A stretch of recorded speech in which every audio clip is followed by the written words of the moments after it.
Oke, jadi untuk uji selanjutnya adalah uji ANACOVA. Uji ANACOVA ini di dalamnya terdapat variabel terikat, variabel bebas, sekaligus menghubungkan variabel terikat lainnya dengan variabel bebas lainnya.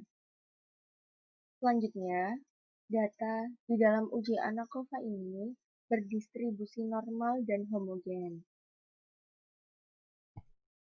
Di sini aku udah punya contoh kasus, yaitu seorang mahasiswa melakukan penelitian untuk mengetahui apakah ada pengaruh perbedaan metode belajar terhadap nilai akhir terhadap dua metode belajar, yaitu belajar secara berkelompok dan belajar secara mandiri.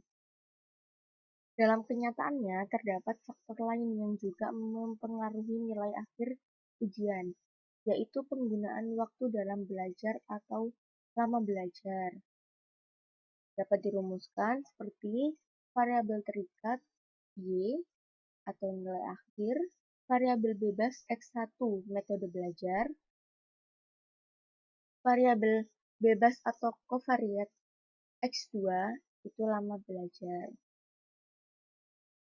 Nah, di sini itu udah aku buat tabelnya, belajar kelompok dan belajar mandiri. Nilai akhir ini diambil dari jumlah data. Jumlah data masing-masing masalah diambil per 50-50.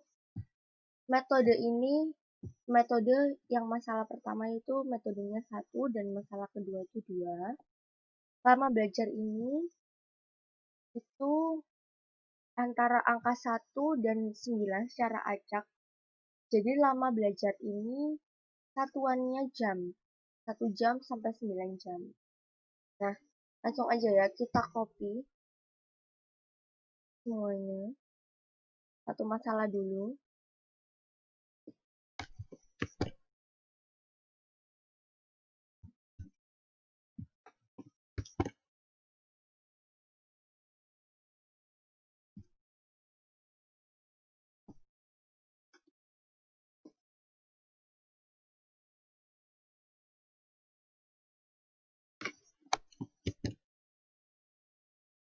Nah, untuk masalah kedua itu kita taruh di bawahnya ya, disambung di bawahnya.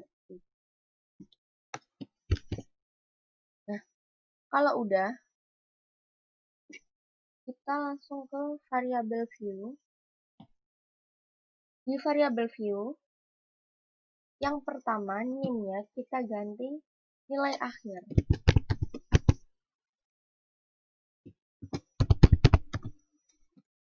Yang kedua, lama belajar.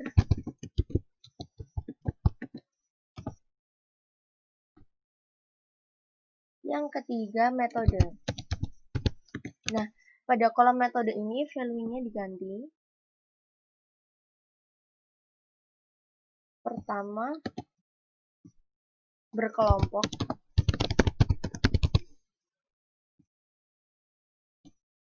Kedua, mandiri.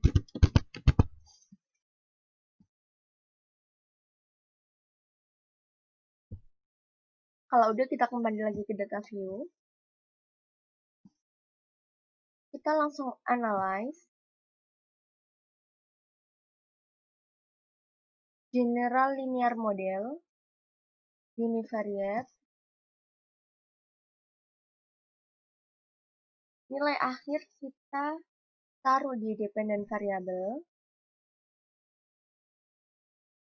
metode kita taruh fixed factor, dan lama belajar kita taruh covariate. Option, metode kita pindah ke kanan. Jangan lupa dicentang compare min effect. Terus deskriptif, parameter estimate, sama homogeneity test. Kalau udah, kita continue, kita oke.